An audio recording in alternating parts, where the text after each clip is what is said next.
नमस्कार दोस्तों, आज हम लोग जो है विलयन के अंतर्गत जो है उसकी सांद्रता को व्यक्त करते हैं। तो कैसे व्यक्त करते हैं? पीपीएम में। पीपीएम का मतलब क्या है?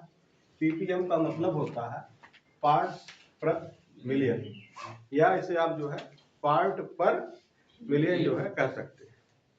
सांद्रता को व्यक्त करने की इसकी जरूरत कहाँ पड़ती है?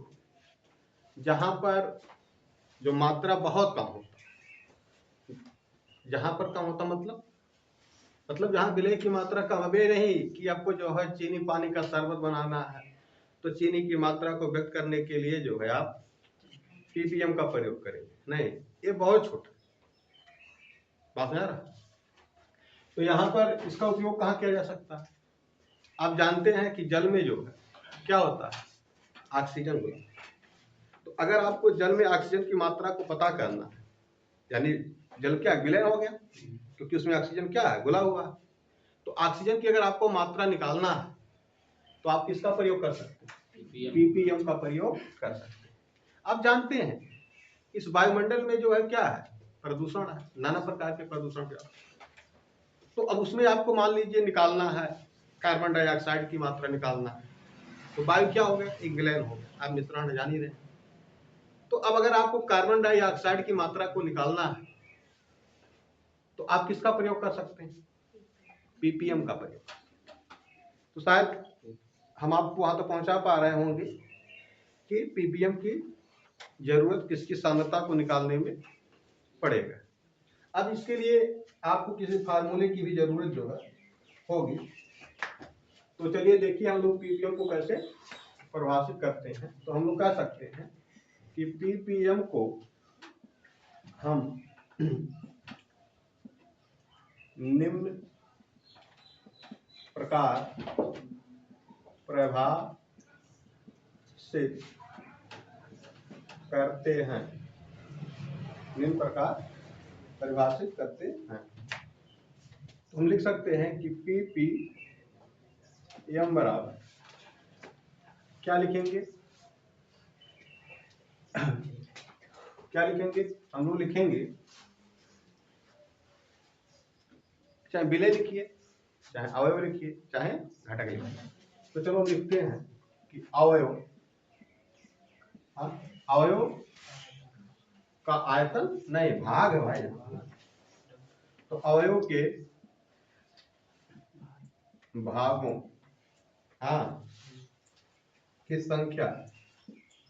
की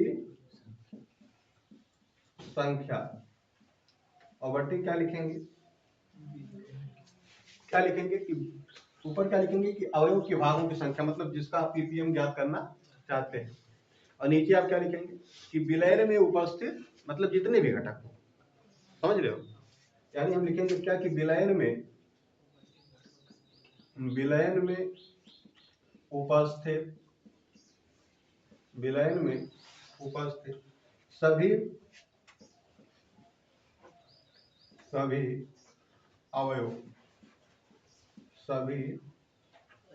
अवयव, अवयव ना लिख करके अवयव लिख सकते हैं कि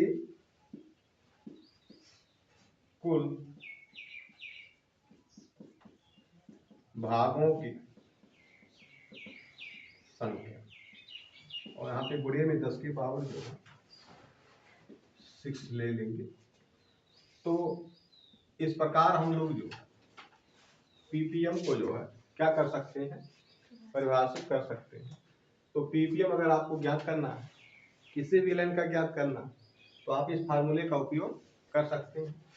जिस घटक का आपको पीपीएम ज्ञात करना है उसके भाग को आप ऊपर लिखेंगे।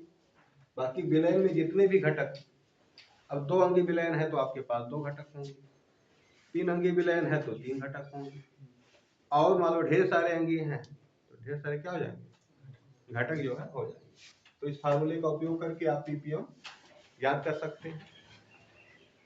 आप लोगों को अगर ये वीडियो अच्छा लगा तो आप जो है वीडियो को लाइक कीजिए, और अच्छा लगा है तो अपने मित्रों के पास शेयर कीजिए, और अच्छा लगा तो चैनल को सब्सक्राइब कीजिए, ताकि इस तरह की आपको आगे भी वीडियो देखने को मिलता रहे।